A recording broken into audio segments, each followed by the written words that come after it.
can just go ahead. No, you can say no, we are. You want to introduce us? Or we can just go ahead. First. I can see.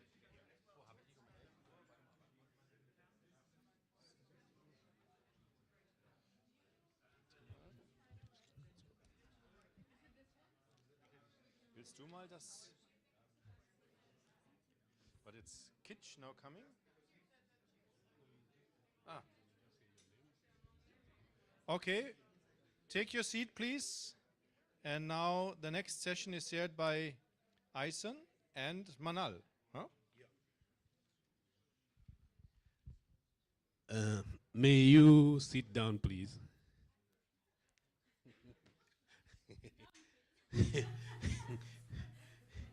May you sit down, please? Our second session is on policy and regulation.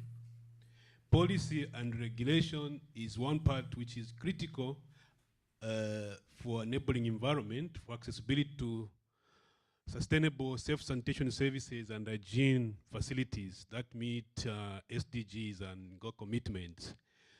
Policy is good to give us direction, and then regulations for implementation. Our first presenter is Kitchinme Bawa, the sanitation focal point at AMCOW. So may you come forward.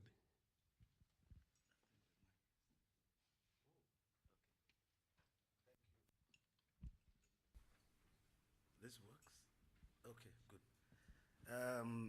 You're welcome to Africa. You're welcome to Cape Town and to Africa SAN 5 and FSM 5. And I hope that at the end of the meetings, the interactions will go, we would have learned a lot from one another to move the sector forward. I will briefly talk to you about the Africa SAN movement and the process that led us to, that culminates into the Africa SAN conference here. So,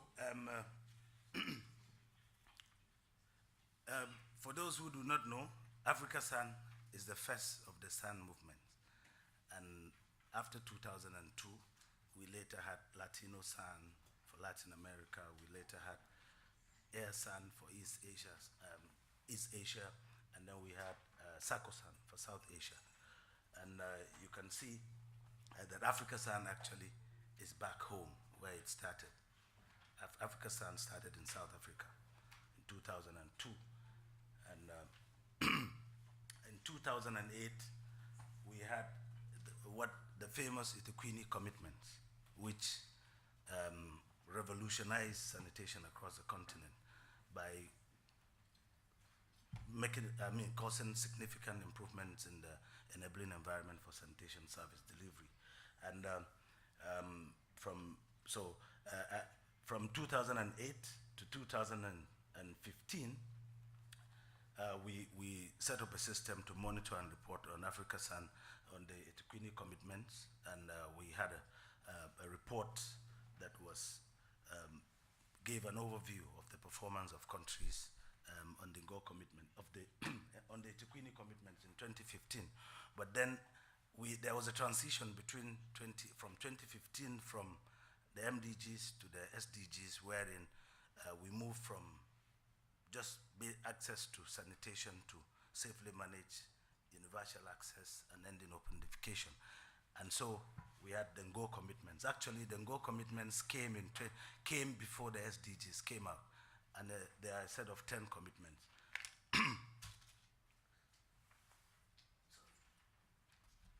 So, excuse me. Since 2015, when we had the commitments, there has been a process that was set in place to develop the indicators for monitoring and reporting, and we launched, I'll talk briefly about that. So we're in 2019 now, and we are at Africa SAN 3, but I want us to, if we don't leave here with nothing, to remember that the centerpiece of the Africa SAN 5 is the Ngor commitment. And the vision is to end open defecation, to ensure universal access to sanitation and hygiene, safely managed, of course. So this, everything about Africa San, which includes fecal sludge management, is about ensuring that there is safely managed sanitation and hygiene and ending open defecation. So what did we do after 2015? After 2015, we had a process where we developed the indicators within a small group, and following that, immediately we restructured. We have the Africa San International Task Force, which is mainly made up of the key stakeholders within the sector, and we developed the indicators and the entire monitoring process in a very consultative manner with the member states, doing validation meetings, getting input, and interrogating the process over and over. And at the end of the day, we have a set of 42 indicators that we have monitored and have reported on. And so there was a process also. We launched the monitoring process. We have about 40 countries reported. There were in-country meetings within the sector working group in-country, and then we had sub-regional meetings. And we now have a report that you can access on the Africa San website, and you have a chance to have a hard copy of the report. But so we have two types of indicators. We have the vision indicators out of the, I'm talking about the 42 indicators now. We have the vision indicators, which are the vision, ending open defecation, access to safely managed sanitation, and access to safely managed hygiene. And then we have the commitment indicators, which are actually the indicators that are based on the 10 commitments that we have. So, so learning from Kitchinme commitments, the indicators are staged. And what we learned from Kitchinme commitments is that there were a couple of indicators that were vague, that everybody had to report on. And that did not go very well because, for instance, you are talking about an indicator like having a sanitation policy and strategy. But in some countries, you find out that what you call a sanitation policy and strategy is a one-page in the water and sanitation policy document. And then in some countries, you have a very comprehensive sanitation policy that addresses the different aspects of the sanitation value chain. So we have staged the indicators, to ensure that we deal with that. So the stage 1 indicators deal with the enabling environment, and then the stage 2 focus on the country targets.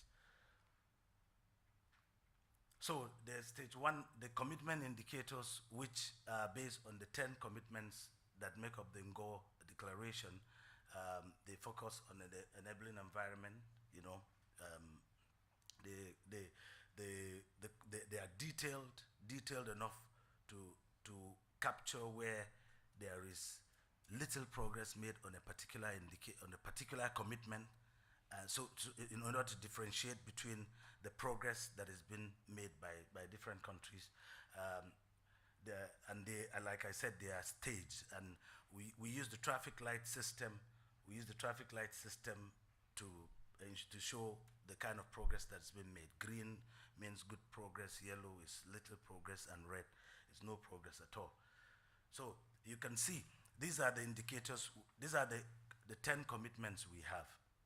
The commitment number 1 deals with elimination of inequalities in access to sanitation. Number 2, mobilizing support at the highest level for sanitation. 3 is budgets and financing. 5 is the capacity for sanitation. 6 is institutional sanitation. 7 is FSM, is issues to deal with FSM, fecal sludge management, ensuring productive use of sanitation. And then number 9 is to establish government-led monitoring at country level. And the commitment number 10 is the engagement with the Africa SAN process. And this came from also from Kitchinme commitments, where at the end of the process of monitoring and reporting, there was a strong correlation between countries that were actively engaging in the Africa SAN process, more than countries who were not really involved. So overall, we had the monitoring process. I mentioned earlier, starts at country level, where all the stakeholders come together to review progress against the commitments. Then we had a learning and sharing process at sub-regional level, where people talk about where they make progress, where they're lagging behind, and they learn from neighboring countries. And you can see that within, for instance, the SADC region, the context is similar across the countries. And so the report we have is, I'll give you an overview of what we have at sub-regional level. So within the East Africa sub-region, there was generally, and for this commitment on leadership and coordination, there was generally good progress across the continent. And this is one of the key gains from the Kitchinme Africa SAN commitments of 2008. But you can see that we found out that across the East Africa region, the issues of financing and budgeting for sanitation is still very, very low, is a huge bottleneck. And then actually eliminating untreated waste, this is commitment number 7, the fecal sludge management is actually the poorest commitment, which countries made the least progress on. And for Southern Africa region, like I said, across all the regions, leadership and coordination has really significantly improved, but issues of funding still, and then the issue of fecal sludge management and reuse. In West Africa, same progress that I mentioned earlier, and then the major issue of waste reuse and fecal sludge management still, a major issue. And then the commitment on private sector engagement,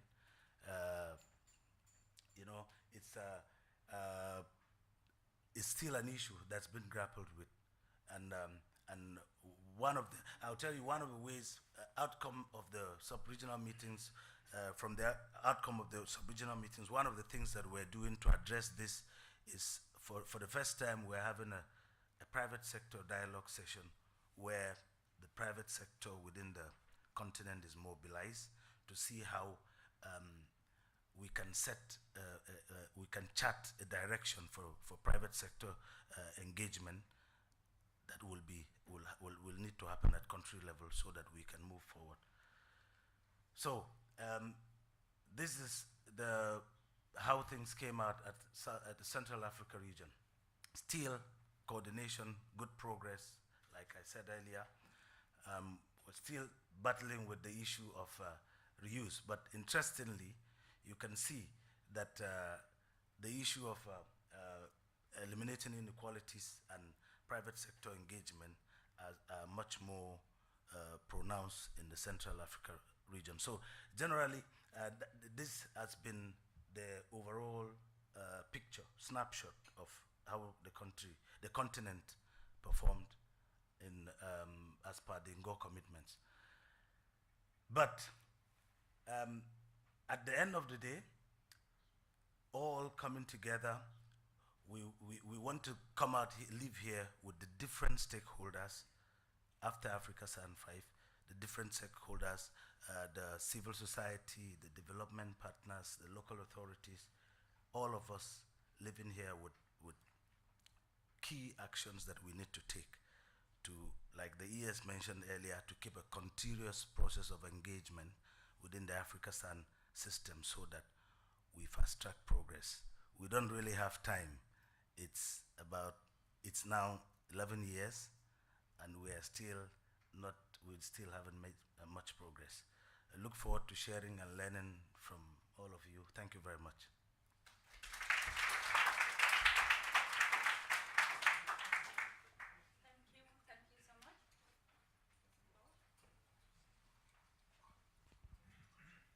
Thank you so much. Thank you so much. Now, let us move from the progress to laws presentation.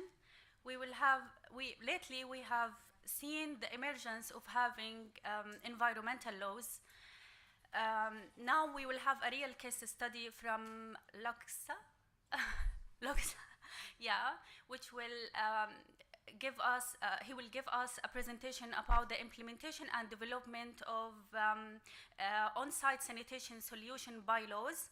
This case study will be presented by Mr. Edgar. Mr. Edgar Malwanda, he has sustainable environmental background. He is acting Director of Public Health. He has more than 10 years experience with working in local authorities. You are welcome.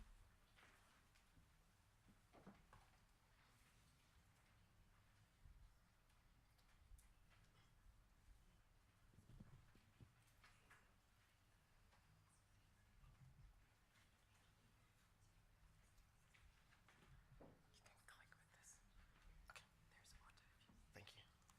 Good morning once again. As already introduced, I'm Edgar from Lusaka, Zambia, and I'm quite happy to be in this place. I remember when I was in school in my first year, we laughed at the course I was doing because most of it was to do with shit, and people would say, how can you be doing such kind of a course? And but when we completed, us as shipmen were the ones who got jobs first, and those who were in good programs were still on the streets. And it's good to be with ship managers. I'll give just a brief background on what we've been doing in Lusaka and what we are doing, and this is something which is still in progress. My outline is just to introduce Lusaka to those people who might not know where Lusaka is. I can see that there are quite a number of people in here who are from the other part of the world. And then we'll talk about sanitation, the situation in Lusaka. And then we'll go on to talk about the regulation. Why are we regulating and the related laws which are there. And then also do the enforcement mechanisms. And then look at the challenges and way forward, and then I'll conclude. So for those who might not be aware about where Zambia is, I think we are somewhere here now, and this is where Zambia is. And Lusaka, this is the Lusaka province, and Lusaka capital is where I am coming from, and where we'll be giving the experience for law development.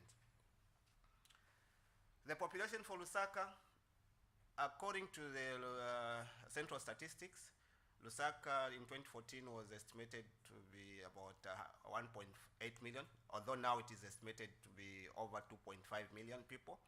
And out of the 2.5 million people, over 70% live in peri-urban areas. And you know what that means. And water coverage, we've got about 80% of the city covered with water service. But again, you know that as we say, water is there, but sometimes it's water which is not really available all the times, especially in these peri-urban areas. When it comes to sewer or sanitation, sorry, when it comes to sanitation coverage, you can see that we only have about slightly over 10% now of off-site sewer network, and then about 16% of septic tanks, and 70% pit latrines. And these are challenges. I think there were people here who were talking about pollution and climate change. When you look at these pit latrines, we are talking about pit latrines which are not really providing any protection to the water resource. Then we still have open defecation at about 4%. There's what we call flying toilet, where people have houses and they don't have any toilets, but they would defecate from within their house, and later on in the evening, they throw the plastic outside, and that is part of open defecation. Why are we so worried about is it sanitation or the pit latrines, the 70%?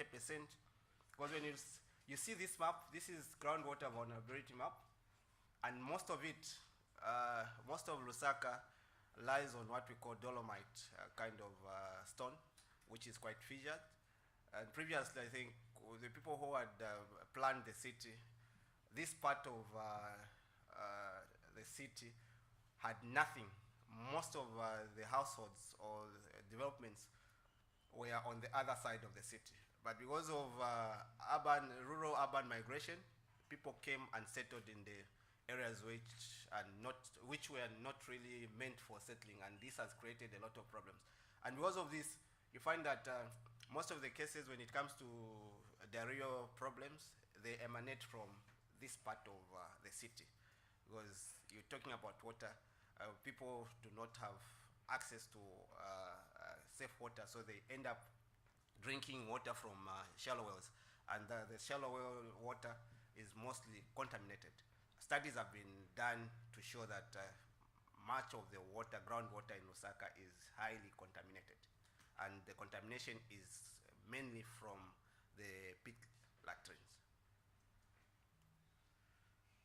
This map is not very clear, but it is just also showing some background on the sanitation coverage and the types of sanitation which we have in Lusaka. As we said, we have on-site and off-site sanitation.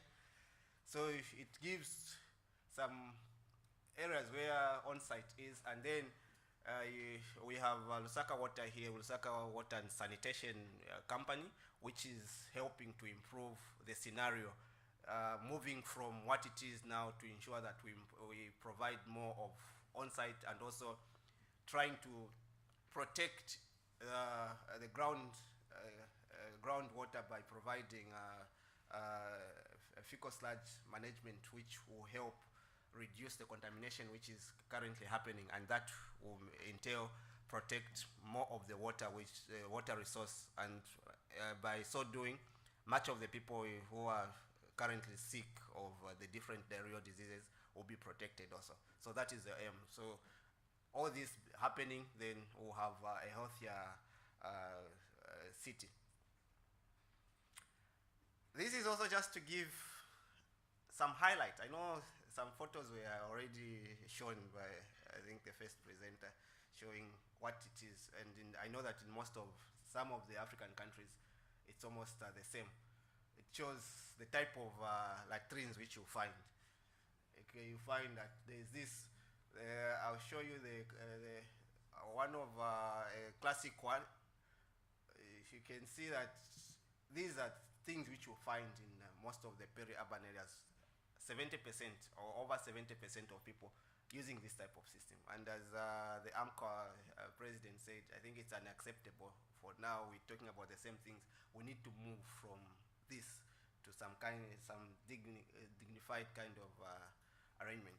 But then, why are we talking about regulation?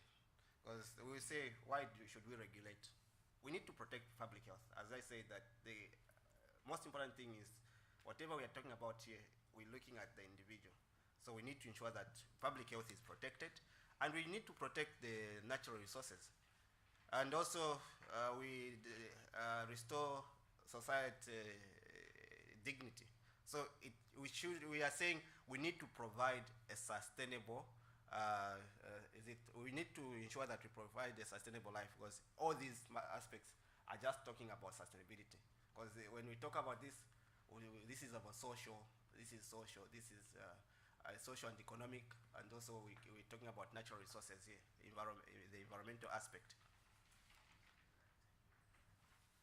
We've got quite a number of laws in Zambia which deal with sanitation, but unfortunately they don't really directly deal with on-site sanitation. So there are a number of laws, and recently there's another law which has come on board, the Integrated Solid Waste Management Act, which was just signed in December by the President. It hasn't even, we've not even started using it effectively because it's still a new law, which is a new law which has come on board. So all these laws, but nothing which is providing some cutting edge kind of enforcement to on-site sanitation. I was telling you about the classic one. When you look at this particular toilet was in use in 2017, we discovered it in 2017, and people would use it in the night. So it's quite a unique kind of arrangement. And all this, which saying we are bringing in, people would want also to feel how it is to sit on a pan.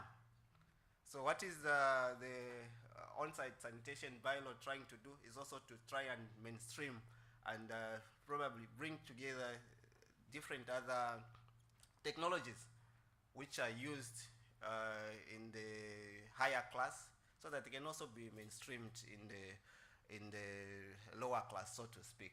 Because you can see that there's desire to ensure that they also use the pan.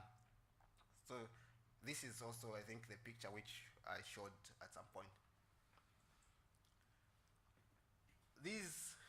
What are we also trying to do to regulate fecal sludge management? Because when you look at what is happening now, the gentleman is in feces, deep in the feces, in the shit, removing it. And most of the times you find that people would not do this type of activity in the afternoons. They will rather do it in the evenings or in areas which are secluded, and then they'll be able to deal with such of a thing. But honestly speaking, we need to ensure that we bring some dignity to the way business is done. What are they doing? They are doing a good thing, but it's not supposed to be like this.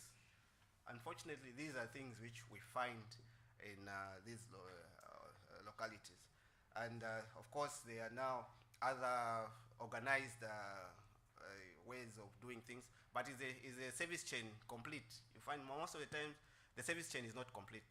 I recall that in Lusaka we had some few years ago, some of the NGOs just came with these different types of technologies without really looking at the service chain. And people now said, no, all the fecal sludge management type of toilets are not good ones, because you don't know where to take your shit after the bucket or whatever containment is full. And that created a problem, and that it has created a problem even now because of the service chain, which was not really well defined. So we hope that the regulations will help deal with such kind of challenges. What is the process of the regulation? So we've had quite a lot of discussions. We started the discussions 2 or 3 years ago on the issues of on-site formulation, the bylaw formulation.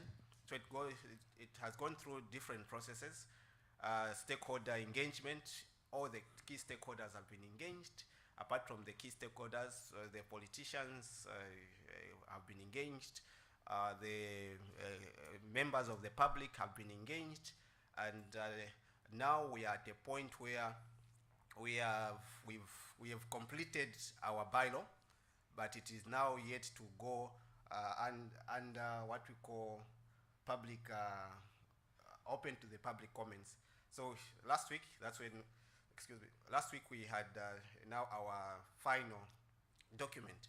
So it should be made open to the public for 30 days. So once that stage passes, then we take it to the full council. Then the full council will ratify it, and then it will go to the minister now for final endorsement and signing. And then we'll be done with our bylaw. So next time we should be able to say the bylaw is ready. Okay?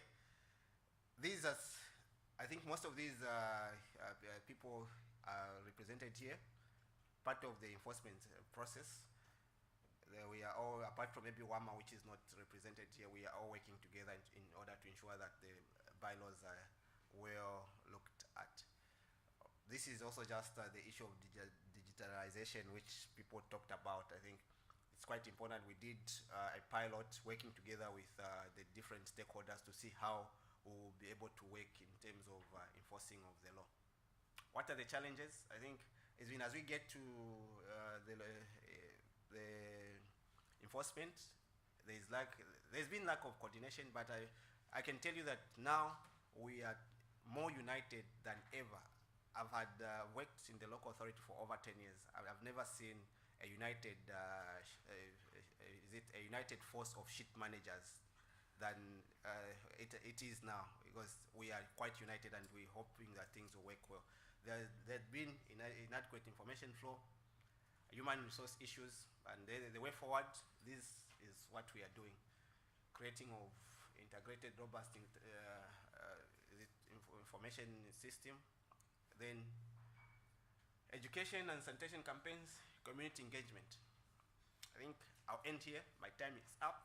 Lusaka, Chimbusu, dignity of a home is based on the clean state of your toilet. I thank you.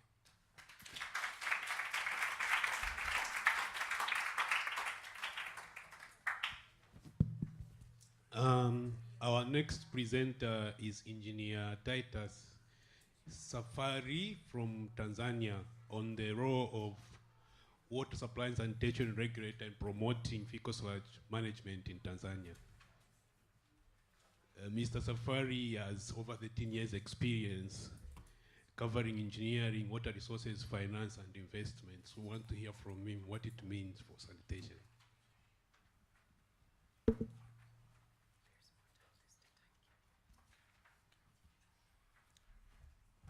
Good morning, everyone, again.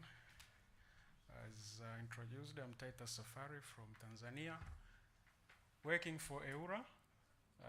EWURA being a regulator of water, energy and water service provision in Tanzania. I'll share with you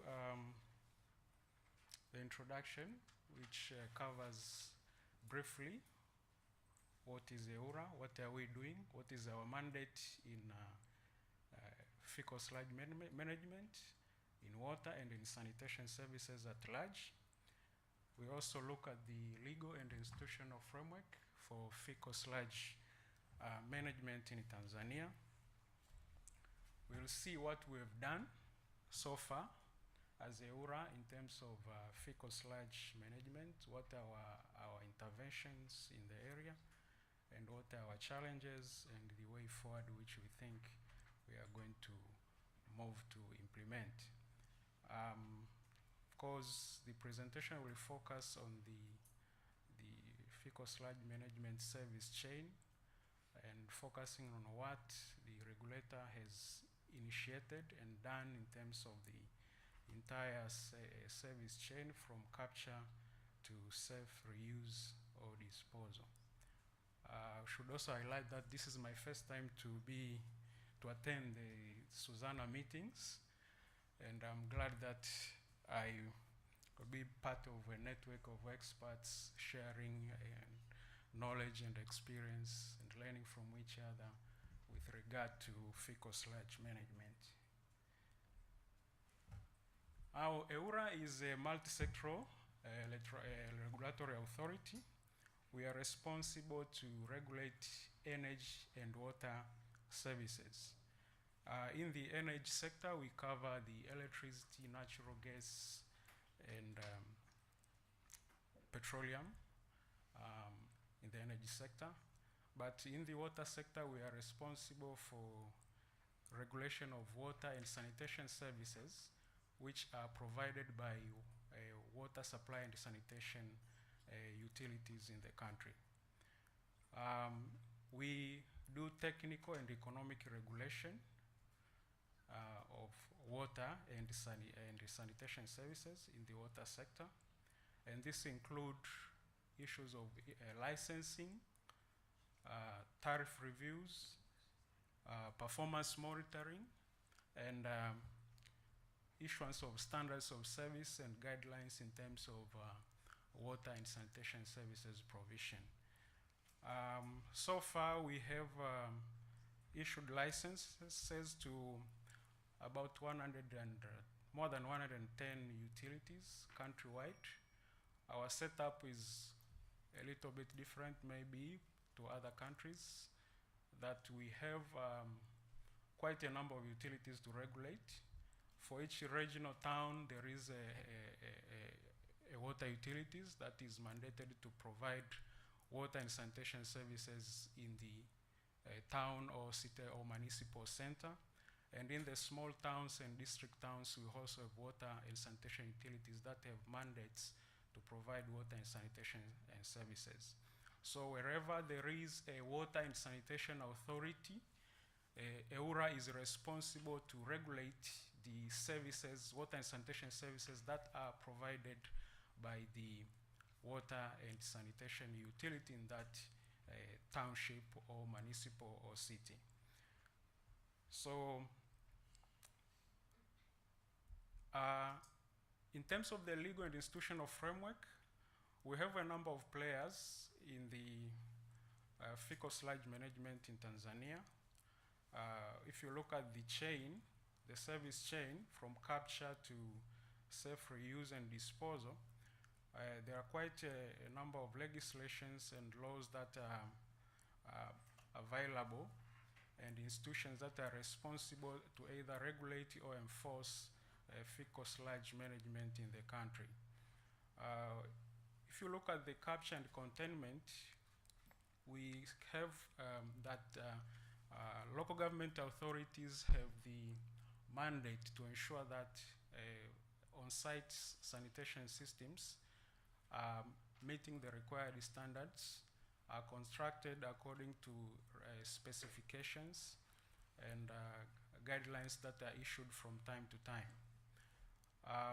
So we have the Local Government Authorities Act, we have Public Health Act, which gives the mandate to local government authorities to either enforce or even construction and maintaining the on-site sanitation systems in their respective areas.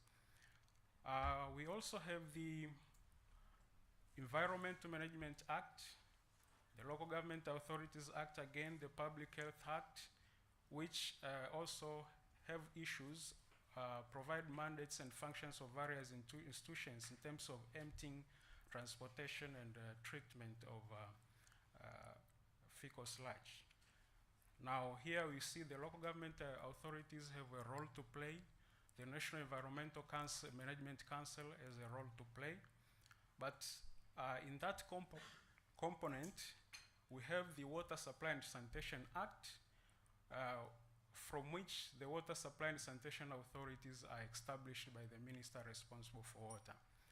And these utilities are also responsible for provision of sanitation services, which according to the Act, sanitation services means provision of appropriate facilities and services for the collection and disposal of human excreta and wastewaters. And also these utilities are responsible for developing and maintenance of sanitation works, whereby sanitation works are defined in the Act to include the seaward systems and on-site sanitation systems that are within their service areas. Now, as I said earlier, that wherever there is a water supply and sanitation authority, that's where EWURA mandates comes for the services that are provided by the utilities. So you'll see that we are responsible for, in terms of regulatory functions, in terms of sanitation services provided by these water supply and sanitation authorities. We also have a responsibility in terms of safe reuse and disposal, because as we have seen the definition, that these utilities are responsible to the level of safe reuse and disposal. So as a regulator now, we also have a mandate to ensure that we intervene on what the utilities are supposed to do, what they are doing, and what they are supposed to do. We have been in operation for more than the past 10 years, and like many other countries and other regulators, the focus has been on sewerage issues. I remember even when EWURA started, the department which I'm working with was known as Water and Sewerage Department. But now, the shift has gone to now we need to focus on the entire sanitation chain, not only focusing on sewerage. Now we are talking about sanitation. So even our naming has changed to water and sanitation. So it is a shift towards addressing issues that in our societies in terms of provision of sanitation services. Now, what have we done so far as a regulator? First of all, I should say that we started by appreciating that we have to do something. Knowing that the sewerage coverage which we have been focusing, the sewerage services that we have been focusing in regulating is a little bit more than 10%, less than 15% of the population is covered by sewage systems. And the rest, more than 90% of the population is served by on-site sanitation systems.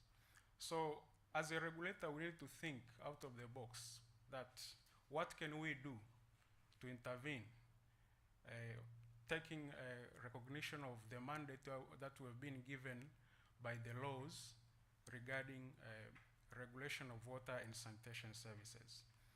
So looking at the mandate, in the capture and containment, the utilities that we regulate, they do not have a direct mandate in terms of capture and containment component of the chain. The responsibility is mostly with local government authorities. So as EWURA, we do not have a direct mandate to intervene.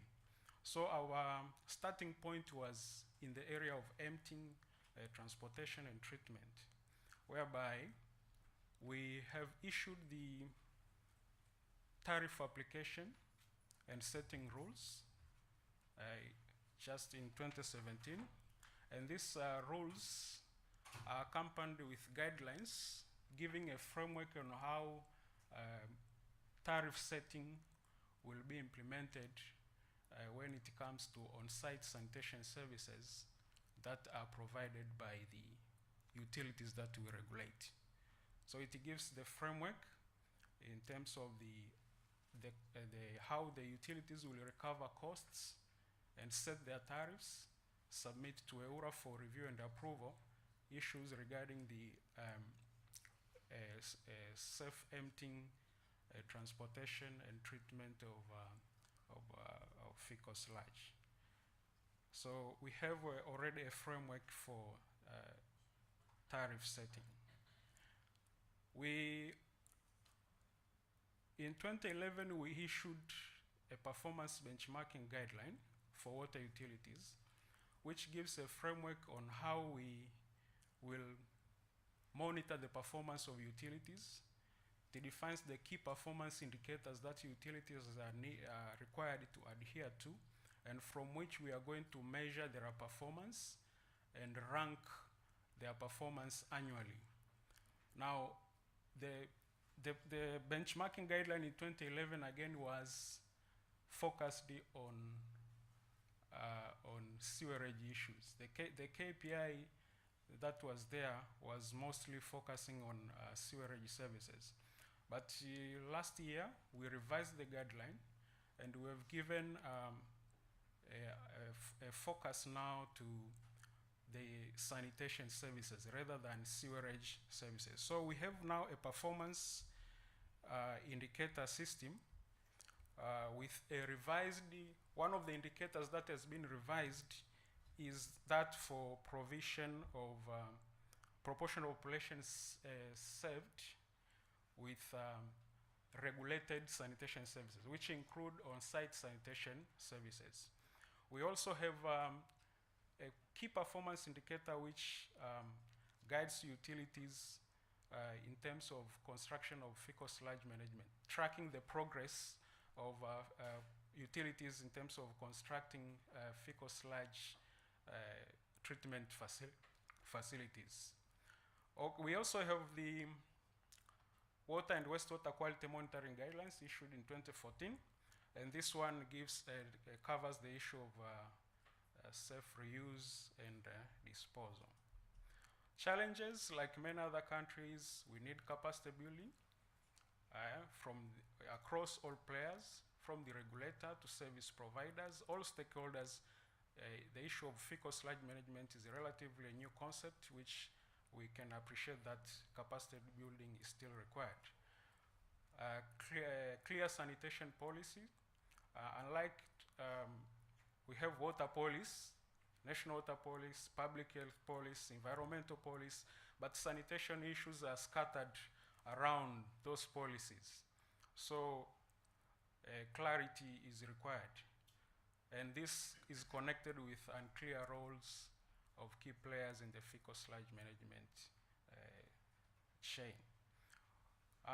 We need to issue guidelines and standards for emptying, transportation, treatment, and reuse of sludge byproducts, and this is an area that we think we are going to intervene as a regulator, trying to guide utilities on what can be done. Other challenges, presence of unemptiable toilets. We know for the chain to, the links between the chain to work very well, we needed to have the on-site sanitation facilities in good order, so that the downstream activities can work very well. So this is also a challenge that is also we are also facing in Tanzania. We also need to improve in terms of data collection and management, know what is really happening on the ground, so that we can be able to monitor very well the performance of the utilities. What is the way forward? As I mentioned, we are looking forward. We are still on the drawing board to see what we can do in terms of issuing fecal sludge management guidelines for water supply and sanitation authorities. What are the utilities supposed to do? What are the business models that they can use? We are also looking forward to review the water utilities information system, which we use for data collection and management from utilities, so that we can improve the area of data collection in fecal sludge management, and where possible to link with other data collection mechanisms that are implemented by other institutions. We are also looking forward to review the water and wastewater quality monitoring guidelines, so that we can be more explicit in terms of fecal sludge management issues. And we, as our role as a regulator, we are responsible to advise the government in policy issues and investment in fecal sludge management. We are looking forward to do that even better. Ladies and gentlemen, thank you very much. We are looking forward to making it to the top of Africa in terms of fecal sludge management regulation. This is the EWURA team at the top of the Kilimanjaro.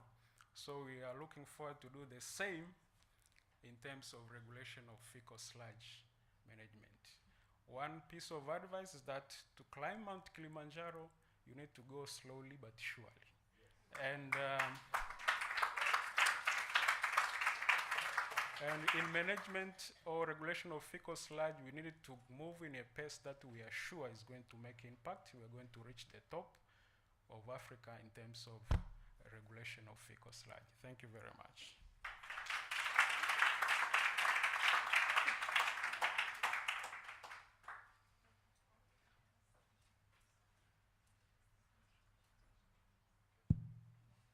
thank you so much. I would like to ask the three speakers just to come here because we will have the discussion with the attendees. Would you like to come, please? So I would like to thank you all for this interesting presentations. Actually, we heard about the monitoring progress. We heard about the enforcement of laws, about the framework of the fecal sludge management, and it's clear that the sanitation sector here is facing a huge challenges, especially that you touch very sensitive areas like the tariff systems, and you look in every component in the sanitation service chain. So questions, please.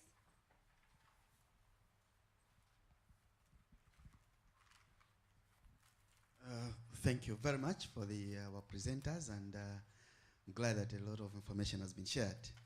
I had, I think, two questions. The first one goes to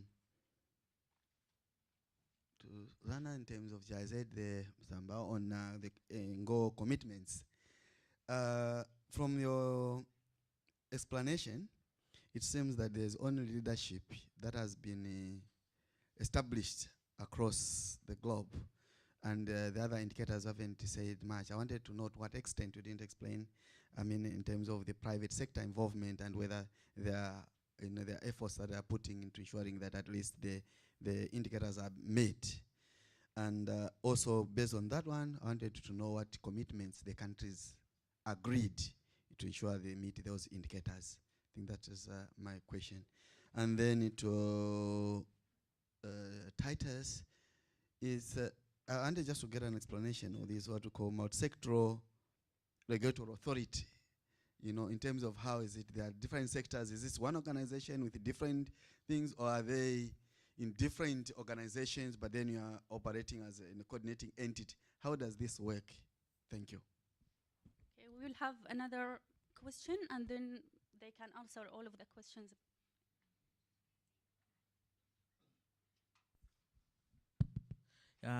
Yeah, I'm Peter Mtale from Zambia. Maybe my three questions go to EWURA. Maybe the first question has to do with how are you working with the local authorities as you regulate on-site sanitation? That's the first question. And then the second one has to do with the tariff. How is your tariff for on-site sanitation? Is it a variable maybe tariff, or is it a fixed tariff for everyone? And maybe how are you doing the determination of that tariff of on-site sanitation itself? And the last one has to do with the monitoring of emptiers. How are you ensuring that the people that are doing the emptying are taking the fecal stuff to the right places? Thank you. We will have another two questions, and maybe then they can answer. Questions? They can answer. I have a question, actually. Yeah, okay. My question is for Edgar. You were showing images of on-site user interfaces for toilets, and I'm quite saddened by the fact that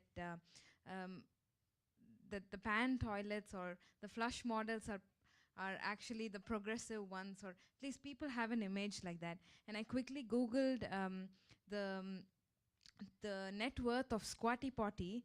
That's the device, the stool that you use to squat on top of these flush toilets, and it's a $33 million industry. People actually know that squatting is the best way to go, but how do we kind of create awareness among public regarding user interface, and what's the progressive way? Yeah. Thank you, Shobana. We will have the last question here, and we will hear by you. Thank you. My name is Beda Lavira from Ifakara Health Institute. My question will go to a guy from Lusaka. You mentioned that most of your underground water is contaminated, and you mentioned the reason is due to maybe the alignment and the construction of course, the construction of the pit latrines. I wanted to get a little bit more of the collaboration when it comes to that point, and I wanted also to know what's the government initiatives to this. Thank you. Who would like to start?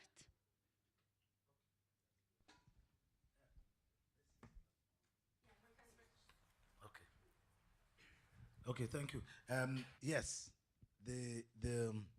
out of the 10 commitments, the commitment in which countries have made the most progress on is on leadership and coordination. And it means increasingly you have, as compared to 2008, if we use that as baseline, increasingly you have more countries identifying one ministry, lead ministry, as a ministry responsible for sanitation. We have more countries having a coordinated sector within which the different stakeholders meet frequently to deal with issues of sanitation. There's increased coherence and focus on dealing with issues of sanitation. Yes, if you look at generally at the 10 commitments, there are different levels of progress, but this is the one with the most progress. Now, the second question, you talked about the commitments made as per private sector participation. So the way the sub-regional meetings are organized, there are individual countries make 3 key commitments that they want to work on. And these are not really like based on the 10 commitments you have, but they can say, okay, we want to develop a private sector engagement plan. Some countries can say we want to develop a standalone sanitation policy. So, but by and large, different countries, like I said, have different commitments. And so you have to look into the details to be able to know which countries are making commitments on what. And yes, I can say that a number of countries have put in place, have made commitments to say we want to see more private sector engagement. But if you look at the indicators, if you have time, you can look at the 42 indicators. The commitment on private sector engagement is staged, is a number of indicators. And one of the indicators is like having whether there is a private sector engagement strategy in a country, whether there is the level of engagement of the private sector so far, and so on and so forth.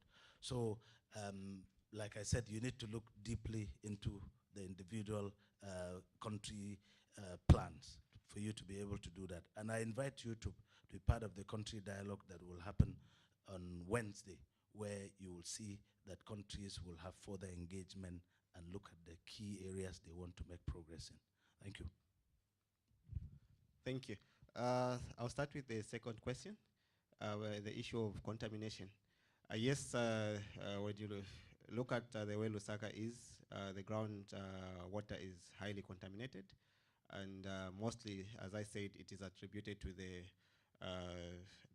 pit latrines, because it's usually fecal contamination which is detected. And what is happening now, government is not just sitting idle, or the local authority is not just sitting idle. There is a big project which is underway, which is happening now. In fact, we have members of that project right in this room.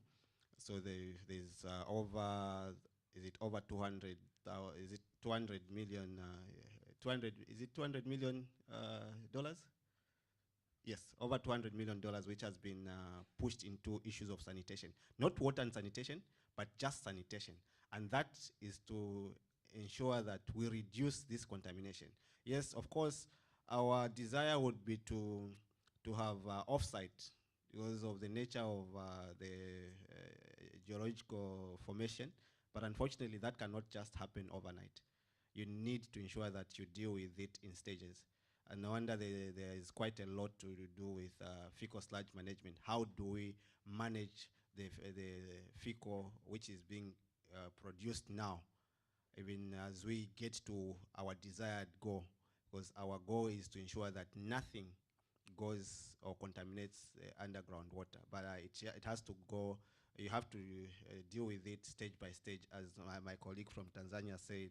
As we are aiming to get to Kilimanjaro, it's slow but sure, and we will definitely get there. That is on contamination. Then the other thing, the other question was on awareness.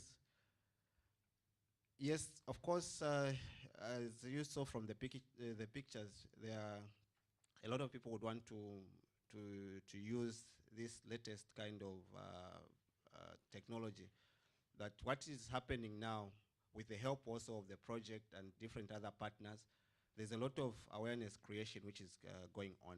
So what we are doing is to provide different options to the residents of Lusaka, those who are in peri-urban areas.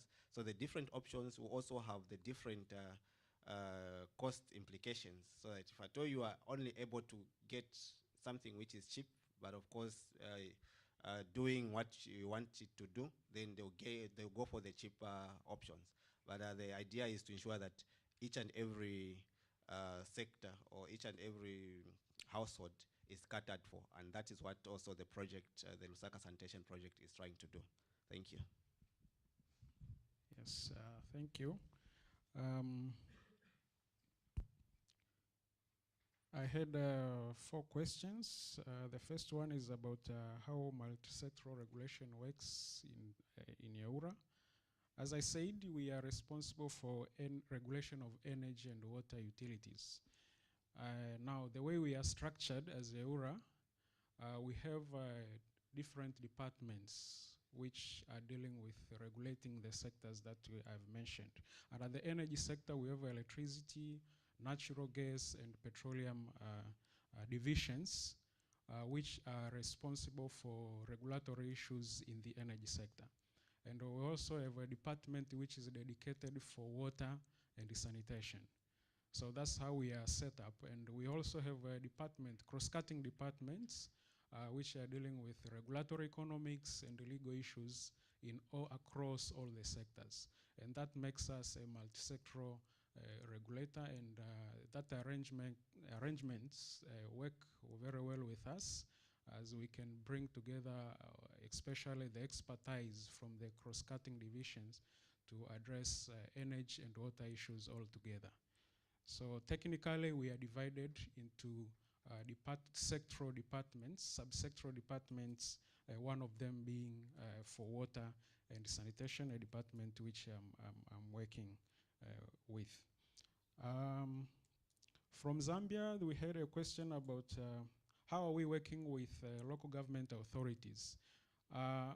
As I said, our mandate is to regulate water utilities, and for them to provide services in their areas of jurisdiction, they get licenses from EWURA.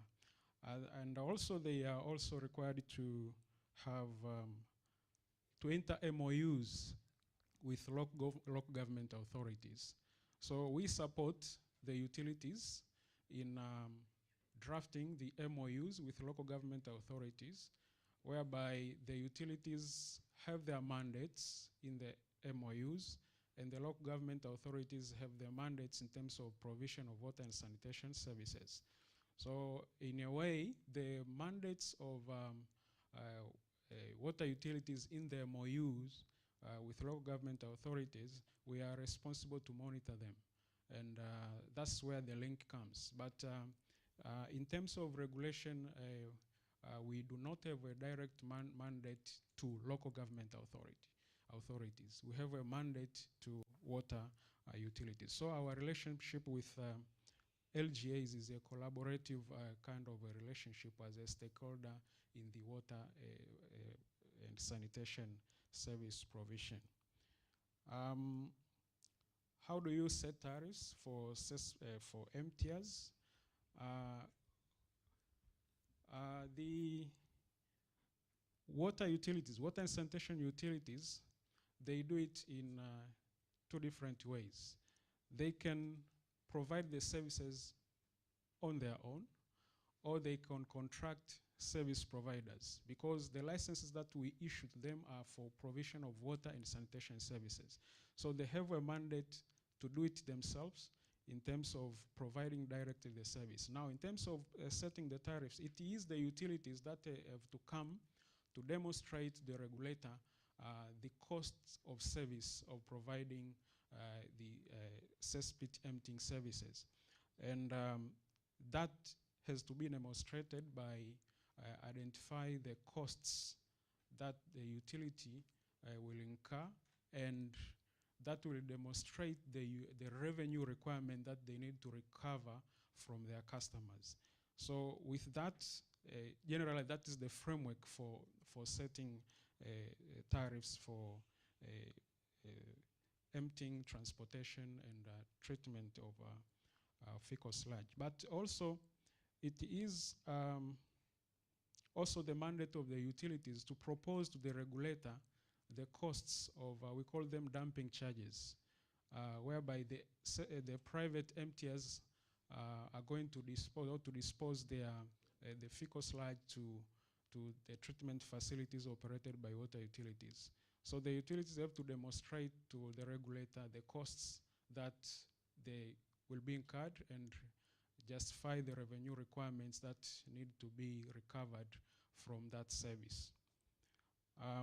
For us, our duty is to review and approve the appropriate tariffs or charges that the utilities are going to charge their customers. Monitoring of emptiers. Now, because the utilities are responsible in their service areas according to their licenses, monitoring is a responsibility of the water utilities. They have to make sure that they know who is doing what in their respective area, because it is their mandate. But again, we have the local government authorities in areas where the utilities do not have the capacity to provide the services. Still, these services are under local government authorities. The city council or municipal councils are responsible for monitoring the MTRs, issuance of licenses, and such services. Thank you. Hello, you may take seats.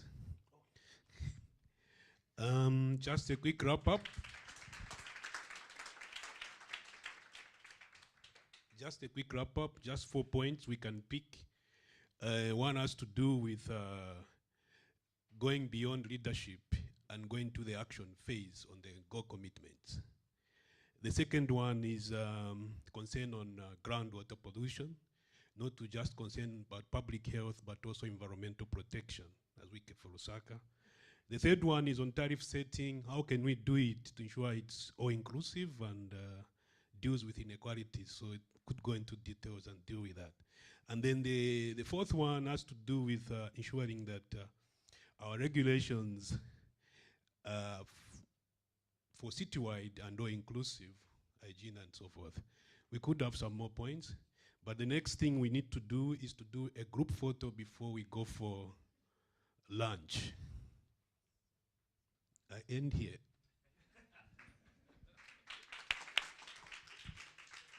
Okay, what I heard is you go out, you go down the stairs, and they're in between two pillars. There we can all stand, and from up a photo will be taken. Is that right, Franzi? Okay, so then let's all go so that we can have lunch afterwards. Yeah, and we'll be back after 1 hour here. That means like 1 o'clock and 20 minutes.